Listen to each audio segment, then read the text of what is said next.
والحبيب الذي ترجى شفاعته لكل هول من الأهوال مقتحم. يا من يشفع عند حضرة طه اشفع لنا يا أوجه الشفعاء. نظرت إلى بلاد الله جمعا كخردلة على حكم اتصالي.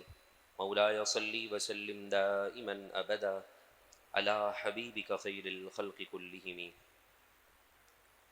خالق کائنات کا بے حد کرم ہے، اسی کے فضل و احسان نبی مکرم صلی اللہ علیہ وسلم کے خاص نظر کرم اور محبوب سبحانی قندیل نورانی شہباز لامکانی سیدنا شیخ عبد القادر جیلانی حضور غوث پاک رضی اللہ تعالیٰ عنہ کے فیوز و برکات سے آج جمعۃ المبارک کی یہ ساعتیں ہم اللہ کے گھر میں موجود ہیں۔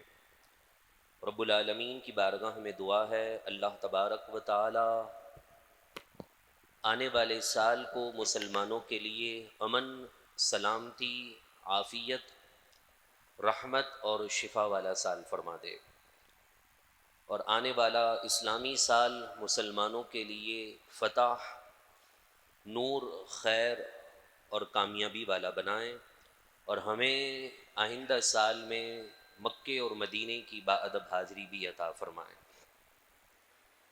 کل کا گزرا ہوا دن سیدنا عثمان غنی رضی اللہ تعالیٰ عنہ سے نسبت ہے۔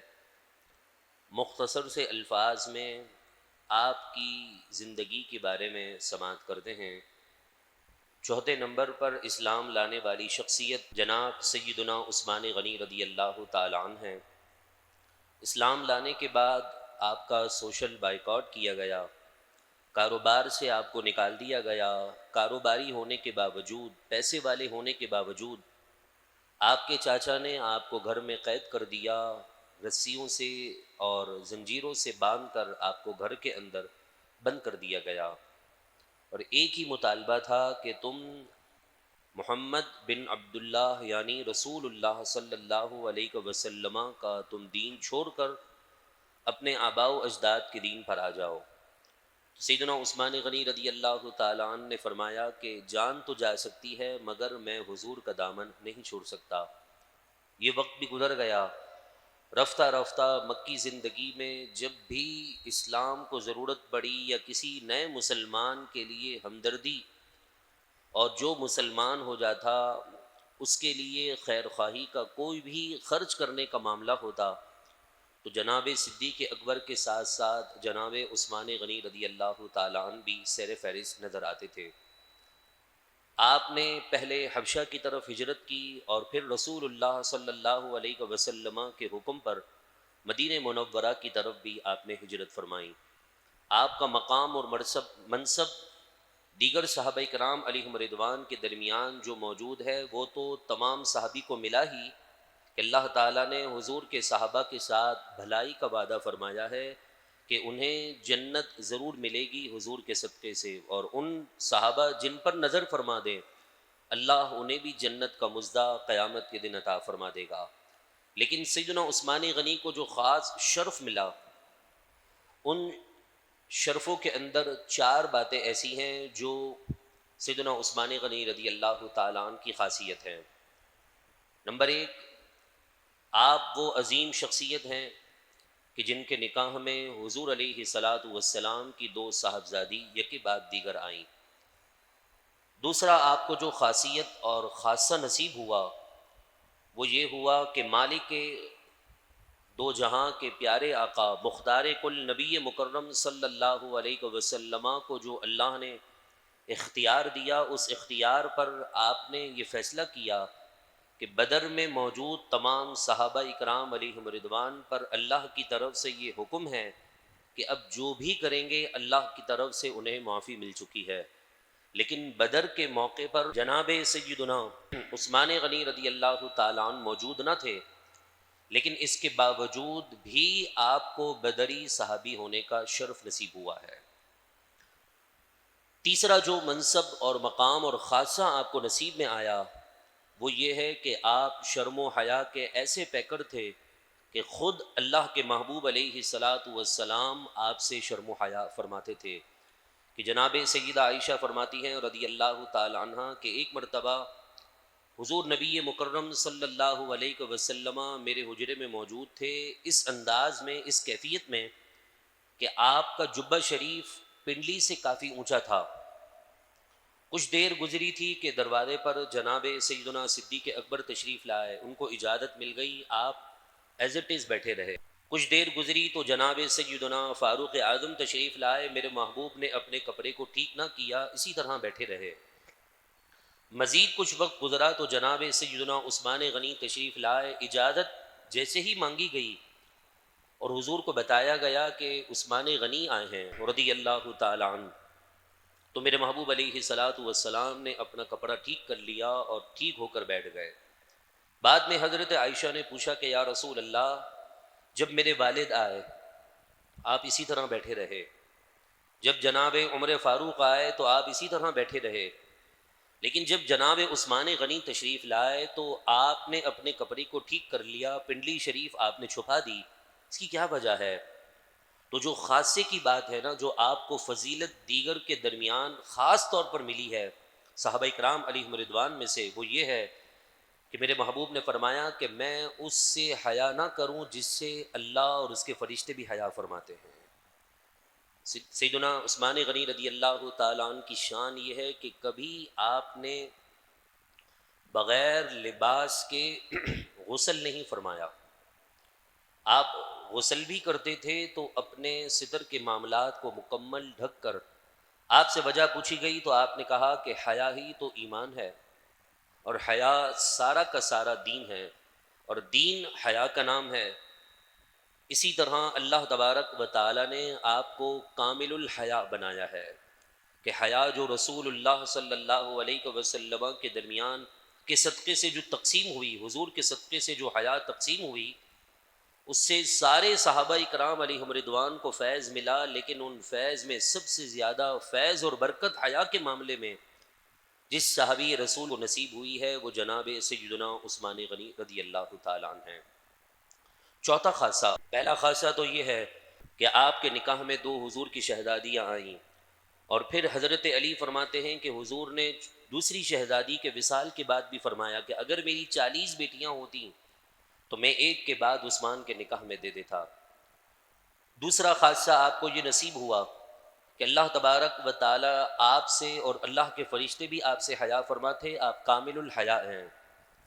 تیسرا جو منصب اور مقام آپ کو نصیب ہوا وہ جناب سیدنا عثمان غنی رضی اللہ تعالیٰ عنہ کو یہ نصیب ہوا کہ آپ بدر میں شامل نہ تھے، لیکن اس کے باوجود بھی بدری ہونے کا آپ کو شرف ملا۔ اور چوتھا جو سب سے بڑا شرف آپ کے مقدر میں آیا وہ حضور علیہ الصلاۃ والسلام کی ظاہری زندگی میں یہ ملا کہ حضور نے آپ کی طرف سے بیعت فرمائی تھی۔ جب بیعت رضوان کا معاملہ تھا، حضور علیہ الصلاۃ والسلام حدیبیہ کے موقع پر صلح حدیبیہ سے قبل عمرے کے ارادے سے نکلے تھے، تو راستے میں مشرکین مکہ نے روک دیا اور کہا کہ آپ اپنا کوئی نمائندہ بھیج دے، بات کرتے ہیں پھر آگے بات بنے گی۔ تو رسول اللہ صلی اللہ علیہ وسلم نے اپنی طرف سے اور امت مسلمہ کی طرف سے اگر کسی کو پیشوا بنایا تو جناب سیدنا عثمان غنی رضی اللہ تعالیٰ عنہ کو بنایا۔ آپ وہاں جا کر بات کرنے لگے اور کہا کہ آپ، مشرکین مکہ نے کہا کہ آپ بڑے شرف والے ہیں، آپ کا احترام ہمارے لیے اس طرح بھی لازم ہے کہ کاروباری مسائل میں ہم آپ سے مشورہ کرتے تھے اور آپ کا مشورہ ہمیں فائدہ دیتا تھا۔ آپ یہاں تک پہنچ گئے، سامنے کعبہ ہے، آپ چاہیں تو طواف کر لیں، صفا مروہ کے درمیان سعی کر لیں، حجر اسود کے بوسے لے لیں، زمزم پی لیں۔ آپ نے کہا کہ میں نہیں کر سکتا، کعبہ تو کعبہ ہے لیکن کعبہ بتانے والا باہر موجود ہے، میں خود اکیلا طواف نہیں کر سکتا۔ لیکن یہ بات چیت کافی طویل ہوئی تو وہاں مسلمانوں کے درمیان یہ خبر پھیل گئی کہ سیدنا عثمان غنی کو شہید کر دیا۔ رسول اللہ صلی اللہ علیہ وسلم نے ایک درخت کے نیچے اس وقت موجود تقریباً کوئی 1400-1500 کے قریب جو صحابہ تھے، عمرے کے ارادے سے نکلے تھے، ان سے بیعت لی اور کہا کہ آؤ عثمان کی موت پر بیعت کرتے ہیں۔ اور ویسے بھی بیعت مردوں کی نہیں ہوتی، زندوں کی ہوتی ہے، کیونکہ مسلمانوں کے درمیان یہ بات گردش کر رہی تھی کہ حضرت عثمان کا انتقال ہو چکا ہے، لیکن حضور کو سب معلوم تھا، تبھی تو آپ نے اس قانون کے مطابق بیعت لی، ورنہ بیعت تو مردوں کی ہوتی نہیں، زندوں کی ہوتی ہے۔ میرے محبوب جانتے تھے کہ عثمان زندہ ہے اور واپس میرے پاس پلٹ کر آئے گا، کیونکہ خود اللہ کے نبی نے پہلے ہی اس بات کی بشارت دی تھی کہ عثمان جب حضرت حمزہ کے قریب، مزار کے قریب موجود پہاڑ پر تھے نا، احد پہاڑ پر، تو وہاں آپ نے یہ بشارت دی تھی کہ اے احد پہاڑ جھومنا بند کرو، تجھ پر ایک رسول، ایک صدیق اور دو شہید موجود ہیں، کیونکہ اس پہاڑ پر جناب صدیق اکبر اور فاروق اعظم اور عثمان غنی موجود تھے۔ کہا کہ تجھ پر ایک صدیق ہے، دو شہید موجود ہیں، کہ عثمان غنی کے بارے میں آپ کو معلوم تھا کہ آپ کو شہید کر دیا جائے گا۔ پھر اب بات سنیے، کمال کی بات کیا تھی؟ رسول اللہ صلی اللہ علیہ وسلم نے اپنا سیدھا ہاتھ اس موقع پر سیدنا عثمان غنی کی طرف سے بیعت میں شامل کیا۔ تاریخ نے لکھا کہ 18 ذی الحجہ کے اس مبارک دن تک، جس دن آپ کی شہادت ہوئی، اس دن تک کبھی بھی آپ نے اپنے سیدھے ہاتھ سے کوئی مکروہ کام نہ کیا کہ جس سے رسول اللہ صلی اللہ علیہ وسلم کی اس نسبت کو تکلیف پہنچے۔ نہ تو آپ نے کبھی اس سے کوئی ایسا مکروہ کام جو عموماً ہم بھی بے دہانی میں کر دیتے ہیں، شرمگاہ کو ہاتھ لگا دیا یا اس طرح کا کوئی بھی کام، آپ نے مکروہ کام کوئی بھی نہ کیا۔ اس بات کی طرف اشارہ کر دیا کہ جس چیز کو نسبت رسول مکرم سے ہو جائے، مسلمانوں پر اس کا احترام لازم ہوتا ہے۔ ایک مرتبہ آپ وضو کر کے مسکرا دیے، لوگوں نے پوچھا کہ آپ کیوں مسکرا رہے ہیں؟ محبت دیکھیے۔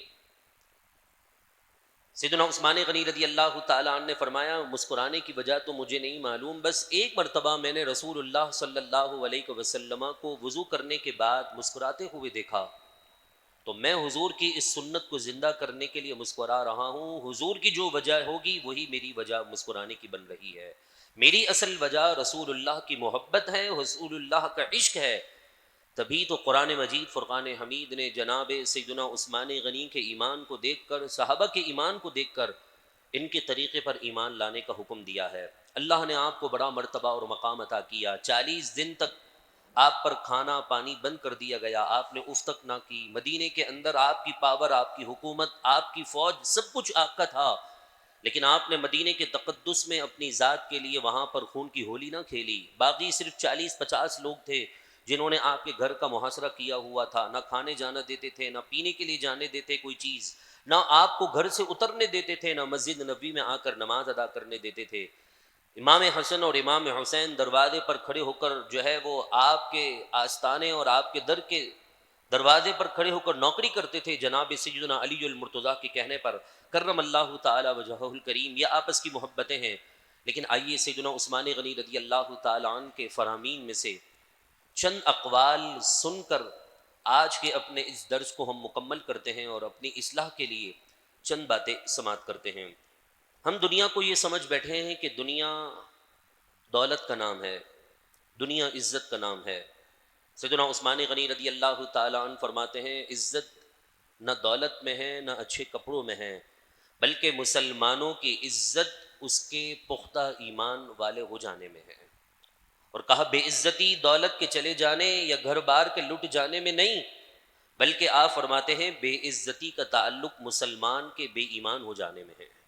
ہم تو یہ سمجھے تھے کہ دولت ملے گی تو ہم ساری عزت حاصل کر لیں گے، سب کچھ پا لیں گے۔ سیدنا عثمان غنی کے پاس سب کچھ ہونے کے باوجود اتنی دولت کہ مدینے کے اندر آپ کا اگر ریور کھل جاتا تھا تو مدینے میں چلنے کی جگہ کم پڑ جاتی تھی۔ آپ کے پاس اتنے اونٹ، اتنا ساز و سامان، لیکن آپ کیا فرماتے ہیں؟ آپ کہتے ہیں مسلمانوں کی بے عزتی مسلمانوں کے بے ایمان ہو جانے میں ہے، ضمیر کے مر جانے میں ہے۔ آپ نے ایک موقع پر فرمایا الدنیا دار ہم من، دنیا غم کا گھر ہے، فلا تغتروا بہا، لہذا اس غم کے گھر کے اندر دھوکہ نہ کھانا، اپنے آپ کو بچا کر رکھنا۔ آپ نے دل کے متعلق بھی فرمایا کہ اگر مسلمان اپنا دل پاک کر لے تو قرآن پاک کی تلاوت کے ذریعے سے وہ اپنی منزل کو طے کر سکتا ہے۔ اس کے علاوہ تقوی کے متعلق آپ کا حکم موجود ہے، اور آپ کو جب قبرستان میں روتا دیکھا گیا، حالانکہ آپ جنتی، رسول اللہ کی زبانی جنتی ہیں، عشرہ مبشرہ میں شامل ہیں، بدری صحابی ہیں، احد میں شامل رہے، حضور کی زبان مبارک سے بارہا جنت کی بشارت حاصل کی ہے۔ آپ کے جنتی ہونے میں کوئی شک کرے گا تو اس کا ایمان کمزور ہو سکتا ہے، لیکن جب آپ قبرستان کو دیکھتے، کسی قبر کو دیکھتے یا کسی جنازے کو دیکھتے تو اس قدر روتے کہ بے ہوش ہو جایا کرتے تھے۔ آپ سے وجہ پوچھی گئی کہ آپ قبرستان میں جا کر قبر کو دیکھ کر اتنا کیوں روتے ہیں؟ تو آپ نے فرمایا کہ یہی وہ پہلی منزل ہے جو اللہ سے ملاقات کرنے کی سب سے پہلا درجہ اور سب سے پہلی سیڑھی ہے۔ قبر یہی وہ منزل ہے کہ جس منزل میں انسان کامیاب ہو جائے تو آگے کی منزلیں ساری آسان ہو جاتی ہیں۔ قبر کی پہلی رات ایسی ہولناک والی ہے کہ اس انسان کو روایتوں کے مطابق اپنے گھر بار کی بھی یاد آتی ہے، رشتہ داروں کی یاد آتی ہے، بچوں کی یاد آتی ہے، لیکن اگر ان تمام یاد سے بڑھ کر رب کی محبت ہونا، وہاں پر اسے نماز کا خیال آئے گا۔ جیسے ہی نماز کا خیال قبر میں پہنچتے ہی آ جائے نا، فرشتے جب اٹھانے آتے ہیں تو ساری اس کی منزلیں خود بخود آگے کی آسان ہو جاتی ہیں۔ یہ اس کے لیے ہے جو شخص اپنے اوپر نماز کی پابندی کو لازم رکھتا ہے، اس کی فکر رکھتا ہے۔ وقت ملے تو چلو جی مسجد میں آ کر نماز ادا کر لی، وقت ملا تو ٹھیک ہے گھر میں پڑھ لی، بھول گئے تو بھول گئے۔ ایسی کیفیت کے اندر قبر میں نماز یاد نہیں آئے گی، وہی چیز یاد آئے گی جس کی فکر ہم دنیا میں کر رہے ہوتے ہیں۔ اور اسی دنیا کے متعلق آپ نے ایک موقع پر فرمایا تھا کہ دنیا کیا چیز ہے؟ فرمایا ان الدنیا طلبت لغیرہا، بے شک دنیا کو کسی اور مقصد کے لیے حاصل کیا جا رہا ہے۔ دولت ہم حاصل اس لیے کرتے ہیں کہ چار لوگ ہمیں پہچاننے والے بن جائیں، ہمارا معاشرے میں نام ہو جائے، ہم بہت بڑے نامور آدمی، حاجی صاحب یا پیسے والے کہلائیں۔ آپ نے فرمایا دولت دنیا کو اس لیے حاصل نہیں کرو، بلکہ دنیا کا مقصد کچھ اور ہے۔ وَخُلِقَتْ لِغَيْرِهَا، اور دنیا کے اندر موجود لوگوں کو پیدا جو کیا گیا ہے وہ دنیا حاصل کرنے کے لیے نہیں، لِغَيْرِهَا، اس کے الٹ معاملات کے لیے، یعنی رب کی رضا کے لیے دنیا کو بنایا گیا ہے کہ اس میں رہنے والے رب کو پالیں۔ دنیا ایک بار ملی ہے، اس میں رب کو راضی کر لیں تو فرمایا کہ یہ ساری زندگی اس کے لیے آسان ہو جائے گی۔ رب کی بارگاہ میں دعا ہے اللہ تبارک و تعالی سیدنا عثمان غنی رضی اللہ تعالیٰ عنہ کی شرم و حیا سے ہم سب کو حصہ نصیب فرمائیں، اور آپ کی سخاوت سے بھی ہمیں حصہ عطا فرمائیں۔ بسا اوقات مال کمانے کا طریقہ، مال خرچ کرنے کا طریقہ ہم بھول جاتے ہیں، وہ سیدنا عثمان غنی نہ بھولے۔ آپ نے حلال طریقے سے کمایا اور حضور کی دل مبارک کو خوش کرنے کے لیے، خوش دلی کے لیے آپ نے دین پر اپنا مال لٹایا۔ اکثر میں دیکھتا ہوں، مجھے بتائیں 10 روپے کی اہمیت کیا ہے؟ آپ ہوٹل پر جائیں گے نا تو اس سے زیادہ تو آپ کا بل بن جائے گا۔ ایک چائے بھی نا 60-70 روپے کی آتی ہے، لیکن ہم پنکھا اپنے لیے الگ چلانا پسند کرتے ہیں مسجد کا، لیکن 50 کی نوٹ ہم سے نکلتی نہیں ہے۔ 50 کی ویلیو کیا ہے آج اس پاکستان کے اندر؟ کبھی آپ کا ضمیر جاگ رہا ہوں نا ابھی، تو آپ اپنے پڑوس میں وہاں سے جب وہ چندے کا باکس چل رہا ہو نا، جو پیسوں میں برکت کا وظیفہ ہے، دینے سے بڑھتا ہے، 10 آدمی چھوڑ کر ایک آدمی ڈال رہے ہوتے ہیں۔ ہزاروں دینے والے بھی لوگ ہیں جو 1000 کی نوٹ بھی ڈالتے ہیں، 5000 کی نوٹ بھی ڈالتے ہیں۔ کبھی مجھے کہا نہیں گیا کہ آپ اس موضوع پر بات کریں، لیکن میرا ضمیر بھی تو ہے نا کہ ہم مسجد سے دین سیکھیں، اور وہ بھی فری میں۔ دین کے جو مراکز ہیں اس کے لیے ہمارے دل میں اتنی بھی ہمدردی نہیں۔ عثمان غنی نے تو ایک موقع پر 600 اونٹ دیے تھے جو 1100 کلومیٹر سفر جانا اور 1100 کلومیٹر واپس آنا مدینے کی طرف، تبوک کے موقع پر۔ عثمان غنی کا خزانہ مانگتے ہیں لیکن عثمان غنی کا دل نہیں مانگتے ہم۔ عثمان غنی کے خزانے سے مراد دھن دولت ہی نہیں ہے، پیسہ ہی نہیں ہے، بلکہ آپ کی شرم و حیا بھی ہے، آپ کا قرآن سے محبت بھی ہے۔ جامع القرآن آپ کو اس لیے کہا گیا کہ آپ قرآن کی تلاوت کے شوق رکھتے تھے۔ خزانہ صرف دنیاوی نہیں ہوتا، خزانہ دینی بھی ہوتا ہے۔ آئیے دعا کرتے ہیں جو عثمان غنی کے خزانے سے مراد دولت مت مانگیے گا، دولت تو اللہ یہودی کو بھی دے دیتا ہے، عیسائی کو بھی دے دیتا ہے، اپنے نبی کے دشمن کو بھی دے رہا ہے۔ آپ اور میں تو نبی کے غلام ہیں، دولت ہمیں کیوں نہیں ملے گی؟ ضرور ملے گی، لیکن اتنی ملے گی جتنی ہماری ضرورت ہے، کیونکہ یہ جنت ہماری نہیں، ہماری جنت وہاں ہے، وہاں ہمیں ہماری اوقات سے برکت ملے گا۔ یہاں اتنی جتنی ضرورت ہے اتنا بھی مل جائے ہمیں کافی ہے۔ لہذا عثمان غنی کے خزانے سے مراد دولت مت رکھیے گا، شرم و حیا، قرآن سے محبت، دین سے محبت، حضور سے عشق، اور سب سے بڑھ کر جو اللہ نے آپ کو مرتبہ اور مقام دیا نا، ادب کی وجہ سے دیا، یہ آپ کا خزانہ ہے۔ ہاتھ اٹھائیے پھر دعا کرتے ہیں عثمان غنی کا اللہ ہم سب کو خزانہ عطا فرمائے۔ وآخر دعوانا ان الحمد